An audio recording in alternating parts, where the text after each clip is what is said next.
Coucou, bonjour et bonsoir. Je voudrais tirer mon chapeau pour remercier ma parole sur Luba dans le lengue bazako éduqué banana bango en tout cas chapeau.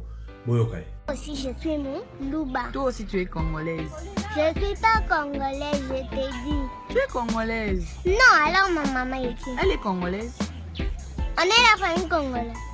Qui t'a dit ça? C'est vrai que souvent biso peto biso ba mikolo ceux qui osent pas à moi on a tendance à croire que moi na ayebi le côté et pourtant des fois moi na o aza bien éduqué ba surprendre biso makasi. Voici pendant ce makasi et par moment on a beaucoup le pas gomi ba bezoba. En batté ayebi ba o batté et moi na par rapport à l'éducation ayebi exactement qu'est-ce qu'il est en train de dire. Moi na le bible ko très intéressant et elle a 100% selon moi raison ya kolobake ye aza muluba mais aza congolais. Pourquoi? Parce que eza likambo ya différence entre otobenga pays na otobenga terre.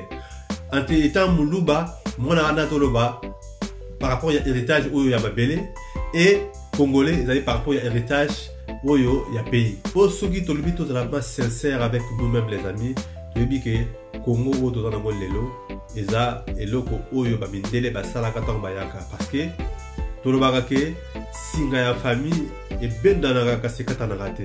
Alors so tolandi singa ya famille on ati musika tokomona keno yayi baparent na biso mpe bazalaka na baparent na bango ainsi de suite plus loin.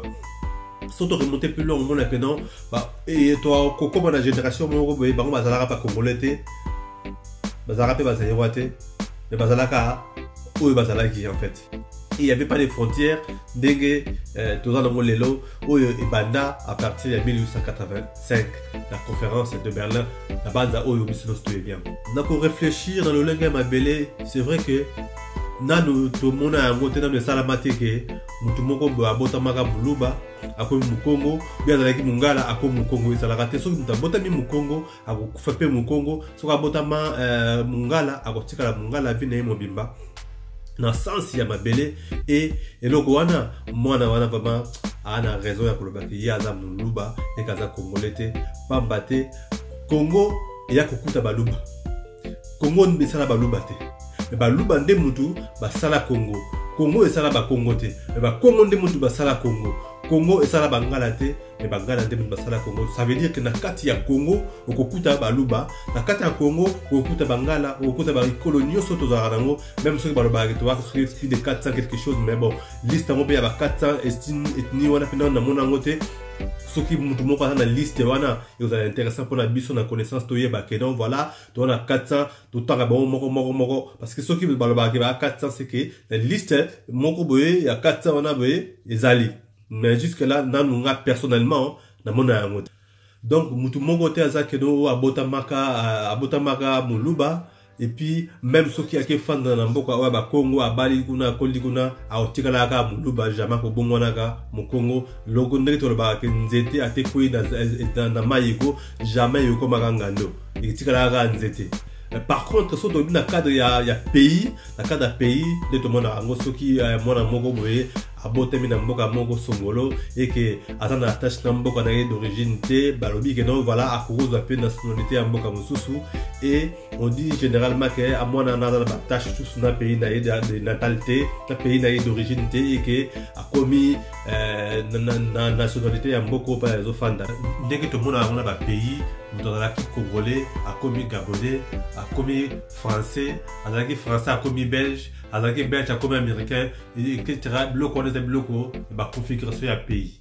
Souvent on le baka que la jeunesse c'est l'avenir, mais une jeunesse qui n'est pas éduquée n'a pas d'avenir. Pour ceux qui te comparent na moi na o azar na talent o azar eloko moko ko sala boye souvent on le baka moi no un avenir mais moi na o ayibe le côté o azar na talent mon côté o azar na nini mon côté boye moi na wana un avenir te et exactement la même chose na jeunesse. Ils vont l'avenir. Ceux qui sont éduqués, ben avenir ils vont répéter parce que ils seront amenés à revivre l'histoire et encore et encore et encore. Avenir plutôt les années de la jeunesse où ils allaient éduquer. Et la bande vraiment que ma famille n'y a pas famille n'y a Congo. Il faut vraiment tous des exemples de bande de Luba parce que en tout cas jusque là bango ba éduquer parce que l'éducation ya solo za ngwana et avenir Il y a biso et les jeunesse. Ceux qui jeunesse sont les éduqués, il y aura l'avenir. Mais ceux qui jeunesse les éduqués, il n'y aura pas d'avenir parce qu'il va vous revivre l'histoire. Et nous voulons justement un changement. Et les changements là, il y a ceux qui vraiment éduqués par l'histoire. En tout cas, chapeau de bande ils ont l'exemple pour la communauté nyonso oyo ya belé ya Congo. Je tiens juste à préciser que baluba o nazo le bela eza baluba te oyo ya politique tozala makaba politique te tozolo blande makabo ya éducation. Et je pense ils faire penser na bano ya Haïti bana so bata bien éduqué pour la ko dérouter bango dans la rapace boyo ka bano ya Haïti ndenge balobaki.